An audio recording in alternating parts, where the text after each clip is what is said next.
सरस्वती शिक्षा समिति पाली द्वारा संचालित ऑनलाइन शिक्षण सत्र 2020-21 में आप सभी भैया बहनों का हार्दिक स्वागत एवं अभिनंदन है।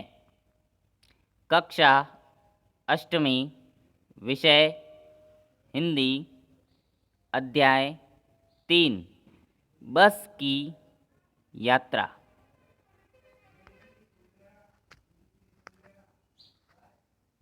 श्री हरिशंकर परसाई द्वारा लिखित यह अध्याय है।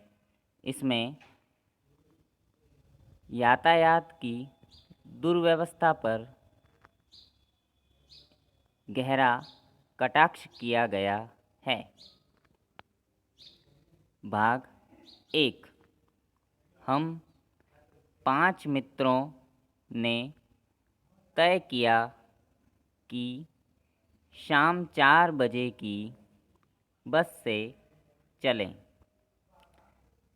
पन्ना से इसी कंपनी की बस सतना के लिए घंटे भर बाद मिलती है, जो जबलपुर की ट्रेन मिला देती है। जो उपर्युक्त हमने स्थान पढ़े, वे सभी स्थान मध्य प्रदेश राज्य से संबंधित हैं।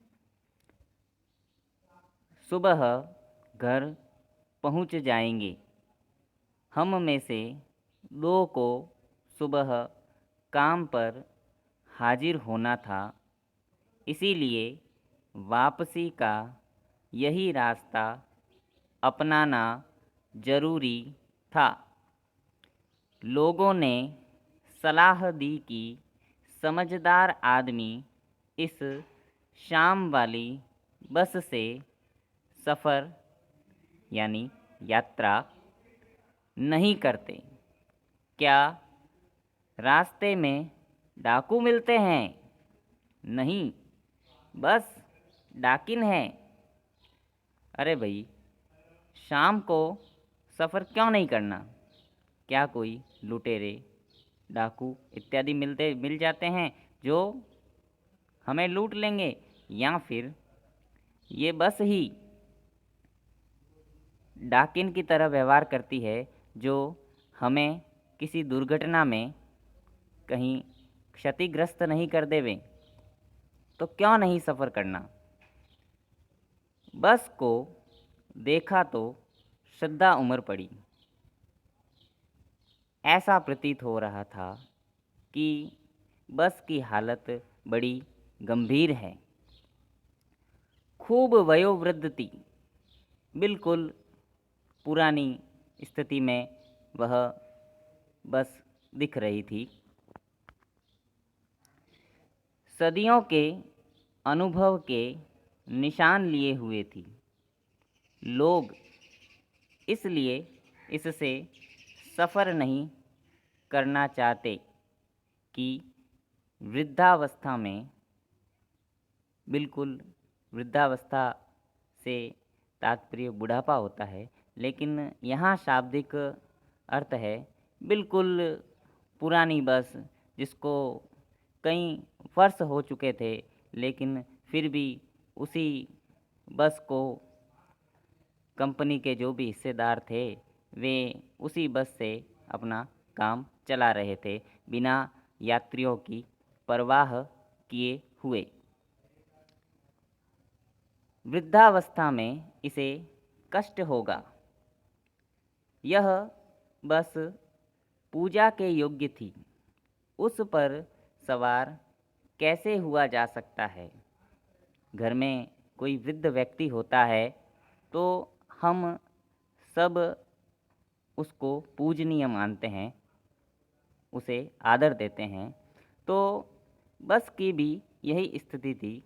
तो भला यात्री उस पर सवार कैसे हो सकते थे? बस कंपनी के एक हिस्सेदार भी उसी बस से जा रहे थे। हमने उनसे पूछा, यह बस चलती भी है? वह बोले, चलती क्यों नहीं है जी, अभी चलेगी। हमने कहा, वही तो हम देखना चाहते हैं, अपने आप चलती है यह?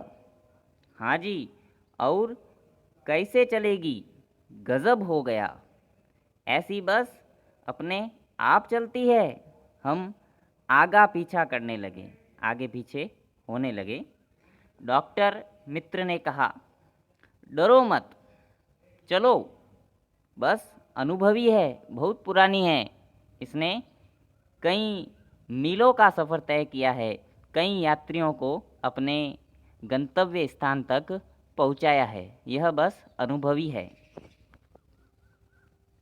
नई नवेली बसों से ज़्यादा विश्वसनीय है।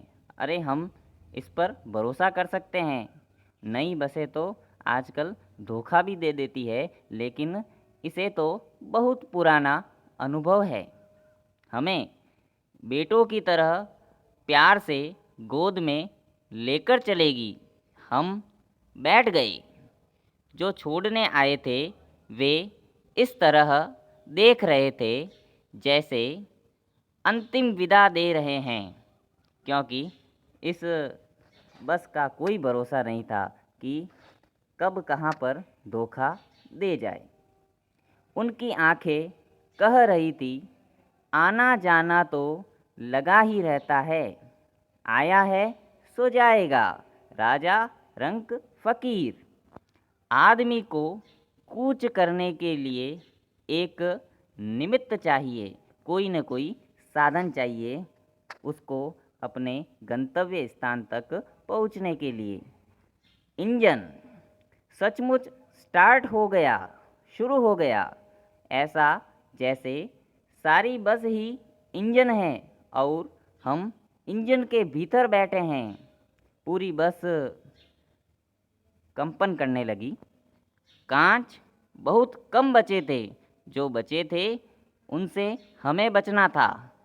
कोई पता नहीं कब किस खिड़की के कांच का टुकड़ा हम पर आकर गिर जाए और हमें चोट लग जाए, इसलिए हमें इस बस की स्थिति का भी ध्यान रखना था और हमें किसी भी दुर्घटना से बचना भी था। दोनों कार्य हमें करने थे, क्योंकि बस की स्थिति कुछ ऐसी विपरीत परिस्थिति वाली थी। हम फौरन तुरंत खिड़की से दूर सरक गए। इंजन चल रहा था। हमें लग रहा था कि हमारी सीट के नीचे इंजन है। कठिन शब्दार्थ जो आपको अपनी उत्तर पुस्तिका में कक्षा कार्य के रूप में करने हैं।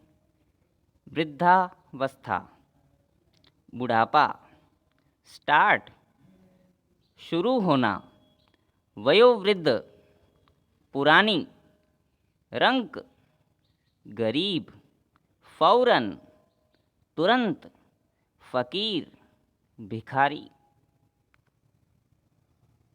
आज के गृह कार्य के प्रश्न। बस की हालत कैसी थी? प्रश्न क्रमांक 2, डॉक्टर मित्र ने बस के यात्रियों से क्या कहा?